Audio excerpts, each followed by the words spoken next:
عرض کیا یا رسول اللہ صلی اللہ علیہ وسلم دین کیا ہے؟ بہت بڑا سوال تھا.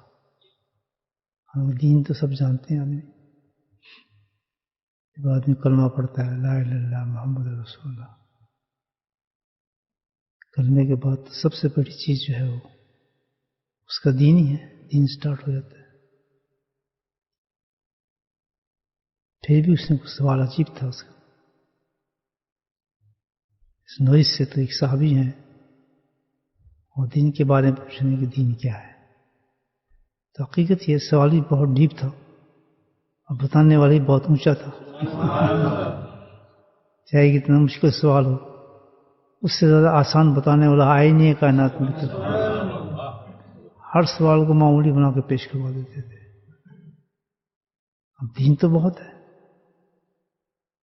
یہاں تک دین کی تشریح کی جاتی، کوئی ہوتا تو حدیثیں کھول کے بیٹھ جاتا. دین یہ ہے، دین نماز ہے، دین روزہ ہے، دین حج ہے، دین زکوٰۃ ہے، دین فلاں نیکی ہے، فلاں نیکی ہے. بہت دین تو بہت بڑی چیز ہے.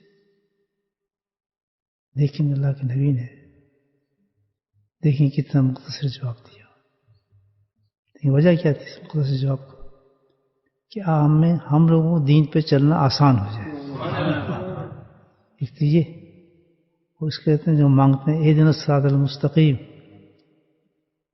تو بالکل پتہ چل جائے کہ بالکل صحیح دین پہ ہم چل رہے ہیں جو اللہ کے نبی نے بتایا. اتنا آسان کر دیا. تو جب اس نے سوال کیا صحابہ اور بھی موجود تھے، کسی نے تعجب نہیں کیا یا اس میں دین کیا ہے. آپ نے بڑا جواب دیا تو تھا اخلاق. چپ ہو گئے سر. پھر اس نے سوال کیا دوسری دفعہ یا رسول دین کیا ہے؟ فرمایا اخلاق. کسی عمل کا ذکر نہیں آ رہا. اب کتنے اعمال ہیں آپ دیکھیں. برا پڑا دین ہمارا تھا. پھر اس نے تیسرا سوال کیا یا رسول دین کیا ہے؟ آپ نے فرمایا اخلاق. ادھر ہر دفعہ پوچھ رہا، ہر دفعہ ایک ہی جواب آ رہا ہے. اس نے پھر پوچھا یا رسول اللہ دین کیا ہے؟ وہ بھی نہیں ہٹا. چوتھی دفعہ پوچھا تو اللہ کے نبی نے اس اخلاق کو بھی مختصر کر دیا اور فرمایا غصہ. سبحان اللہ.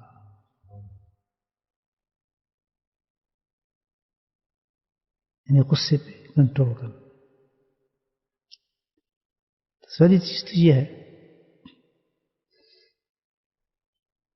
کہ دو جز ہیں دین کے ہمارے اسلام کے ساتھ اعمال کے، ایک ظاہری اور ایک باطنی ہے.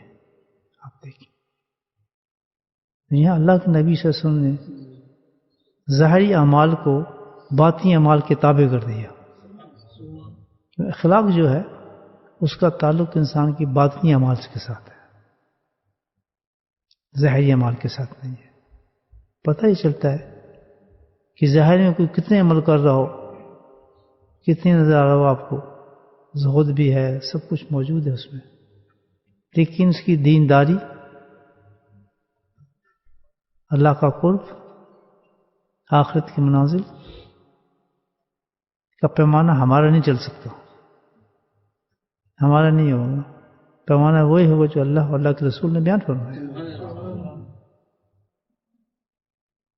تو پیمانہ اصل میں کیا بتایا کہ اصل بزرگ، اصل نیک آدمی، اصل پائس آدمی، اصل اچھا آدمی، اصل گڈ مین جو ہے اس کا معیار یہ ہے کہ اس کا اخلاق اچھا ہونا چاہیے. اس کا اخلاق اچھا نہیں. اخلاق سے کیا کہ اندر کی جو کیفیات ہیں اس کی باطنی حالت جو ہے،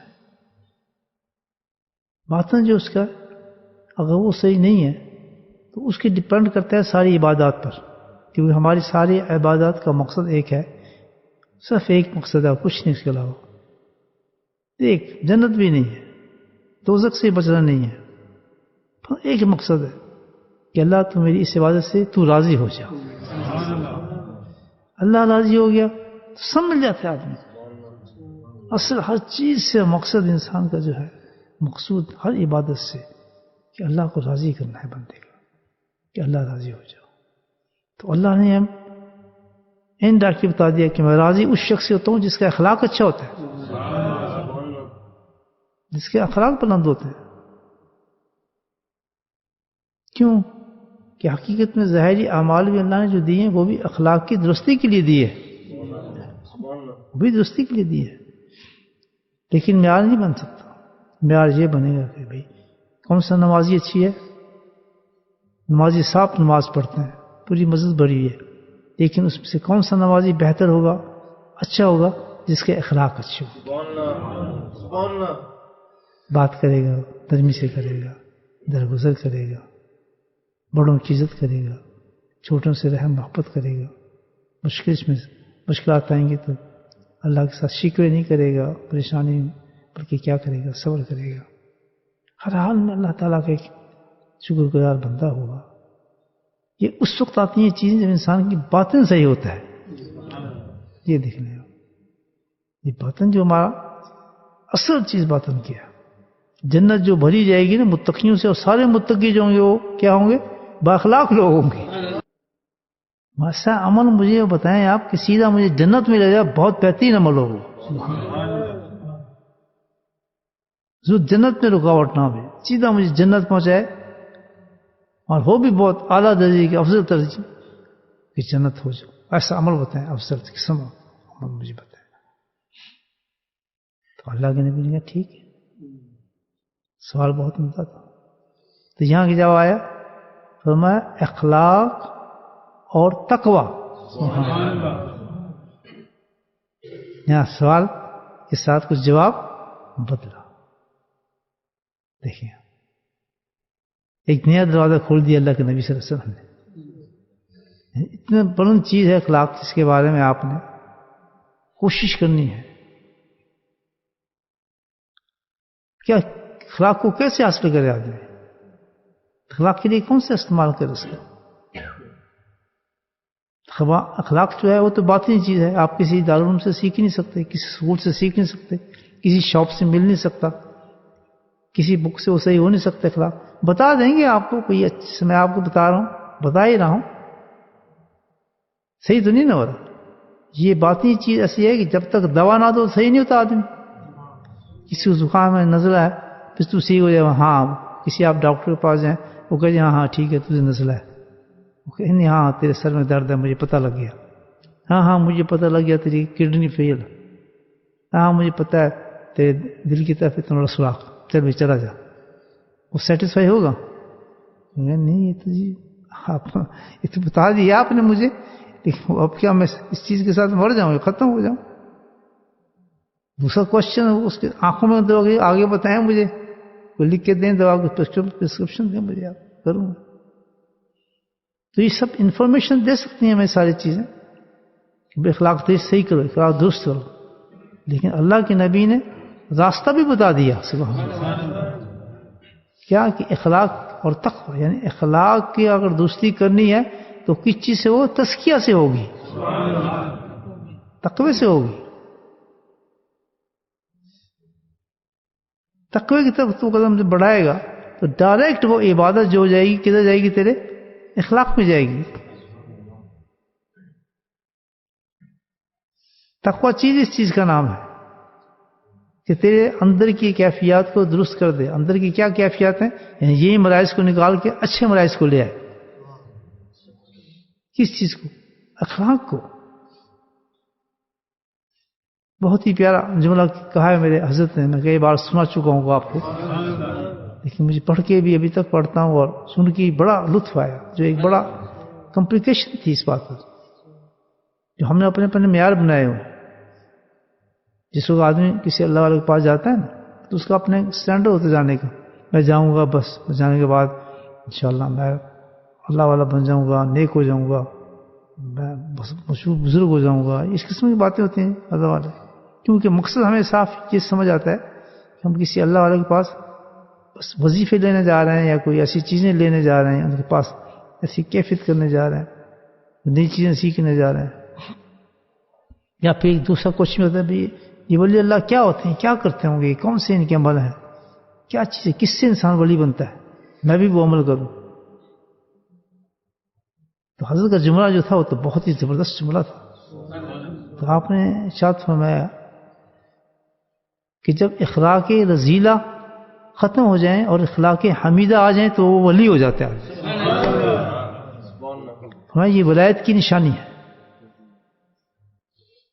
اخلاق رذیلہ یعنی کیا, جو گندے اخلاق ہیں ہمارے, جھوٹ بولنا, غیبت کرنا, جھوٹ بولنا, بلیم کرنا, کسی کی غیبت کرنا, کسی کو برا کرنا, کسی کا دل توڑنا, یہ سارے گندے ہیں نا, جس سے آدمی تباہ ہو جاتا ہے, برباد ہوتا ہے.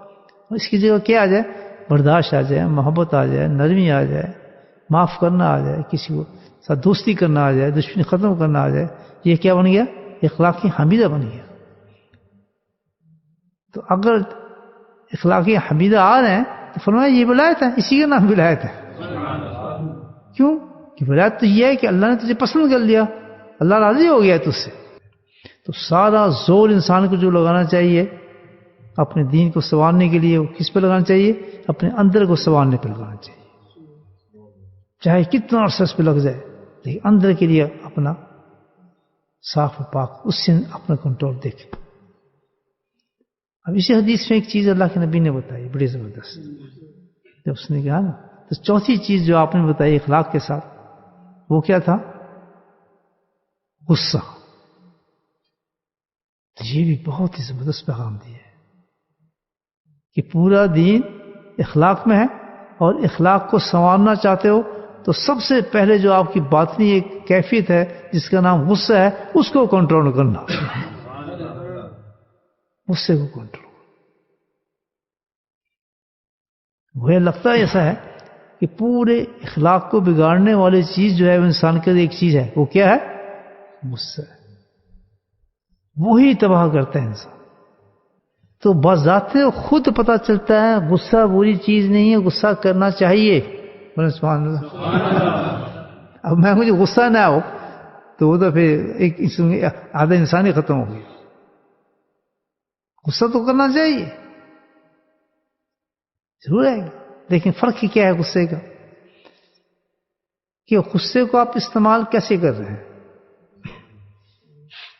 اگر آپ کو غصہ آتا ہے اس وقت کہ جس وقت کوئی شرعی احکام ختم ہو رہا ہے, یا شریعت ٹوٹ رہی ہے, یا شریعت کا نقصان ہو رہا ہے, یا اللہ کے رسول کے معاملے میں کوئی غلط معاملہ ہو رہا ہے, تو اس وقت غصہ نہ آنا سب سے بڑی جرم اور کفر ہوگا. وہ انسان کے سامنے ایمان ہی نہیں ہے کہ جب انسان کوئی غلط کام کر رہا ہے, اس غلط کام پہ آپ کو غصہ نہ آئے. اللہ رسول کے بارے میں کوئی بات کر رہا ہے, کسی اور سے حرکت کر رہا ہے, تو اس پہ غصہ نہ آنا جو ہے وہ جو ہے دلی چیز کی وہ غلط ہے. اس وقت غصہ جائز ہے. دیکھیں, وہ کسی بھی آ جائے غصہ, اس وقت کوئی ہو, اس وقت تشخیص نہیں کی جا سکتی کہ تم نے اتنی بڑی غلطی کی ہے. غصہ آئے گا, اس کے غصہ کی سزا بھی ہوگی جو شریعت نے بتائی ہوگی. یہاں غصہ جائز ہوتا ہے. کون سا غصہ ناجائز ہے؟ وہ غصہ جو آپ اپنے نفس پہ کرتے ہیں, بدلہ لینے کے لیے کرتے ہیں, اپنی ذاتیات پہ کرتے ہیں, اپنے خودی پہ کرتے ہیں, اپنے نفس کو مطمئن کرنے کے لیے ہم کرتے ہیں, وہ غصہ حرام ہو جاتا ہے. وہ غصہ حرام ہے. اب یہ دیکھنے والی بات ہے کہ غصے کو ہم استعمال کیسے کر رہے ہیں. مثال کے طور پہ کوئی عورت کہتی ہے جی مجھے بڑا غصہ آتا ہے.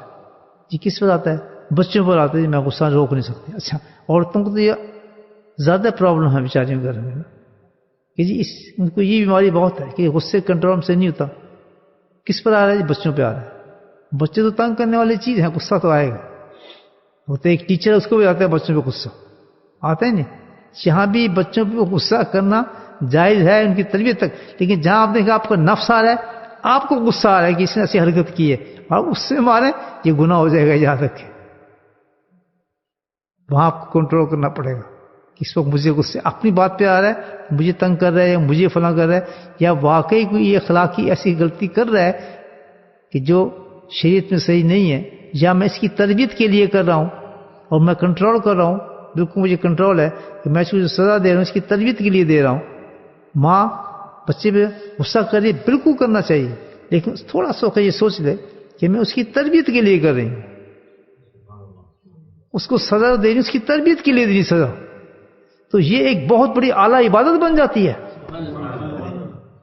جو اس عبادت سے لاکھوں تہجد پڑے آدمی نہیں کر سکتا، لیکن وہ ماں اللہ کے قریب ہو جاتی ہے، وہ باپ اس کے قریب ہو جاتا ہے، وہ استاد اس کے قریب ہو جاتا ہے، وہ شیخ اس کے قریب ہو جاتا ہے.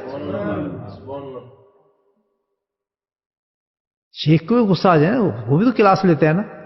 ہزاروں بچے ہوتے ہیں جن کے سامنے کلاس ہے، اور بڑے ڈھیٹ قسم کے ہوتے ہیں نا بچے. یہ تو ماں والے بچے پھر سمجھ جاتے ہیں، لیکن جو شیخ کے جو شاگرد ہوتے ہیں نا وہ تو بہت ڈھیٹ ہوتے ہیں.